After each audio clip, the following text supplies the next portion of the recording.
Tänu raamatutele teatakse meie olemasolust. Ilma tähteeta paberil poleks ehk meidki kui rahvast tähis taeva all kõndimas. Rahvas ka püsib tänu raamatutele. Kaugelt liriseb taevas, pikk tali on ees, tuulest tahm on ja ving. Küll kõigega harjuks, kui ei rabeleks sees ühte lugu see hing. Need sõnad on kirjutanud Viivi Luik, ajal, mil iga oma elu hindav eestlane pidi matma oma rahvusliku identiteedi, matma oma raamatu. Ajal, mil iga sõna paberil pidi olema punane, leidus ka neid hulljulgeid kirjanikke, kes allusid näiliselt režiimile ja maalisid veripunaseid lauseid, kuid oma eluga riskides peitsid nad ridade vahele sinimustvalge tõe, kirjutades oma verega, palvetades, et tsensuur neile sulepead südamesse ei lööks. Oli kirjanikke, kes põgenesid Eestist, kuid kes jätkasid isamaalise luule kirjutamisega, protesteerides paberikahinal ebaõiglase režiimi vastu.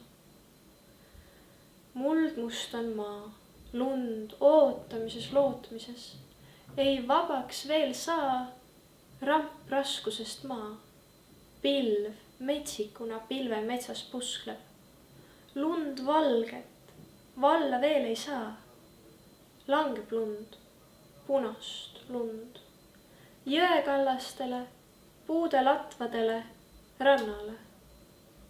Nende sõnadega alustab üht oma luuletust Kalju Lepik, põimides sinna sinimust valget sümboolikat. Sinine kui taevas, must kui muld ja töö, valge kui lootus, lumi.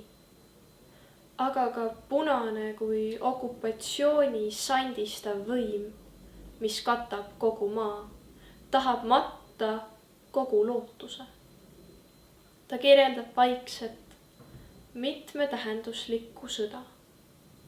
Kirjaniku relvaks on tema mõtted paberil, tema kilbiks aga oskus tegelikku ideed varjata.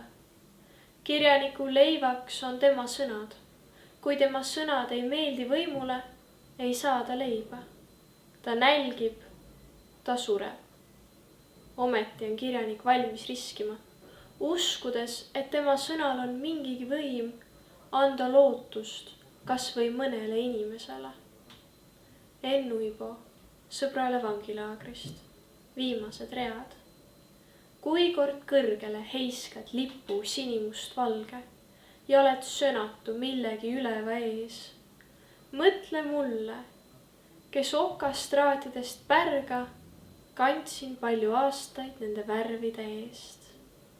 Me teame Enn Uibot ja tema loomingut ainult tänu tema kaasvangidele, kes ta loomingu meelde jätsid ja vabadusse kandsid.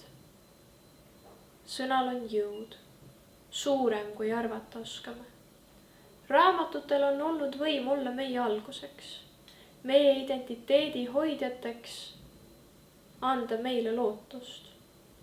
Meie rahva raamatud, olgu peidetud või maetud, kannavad endas edasi meie esivanemate püüdlusi ja järeltulijate lootusi.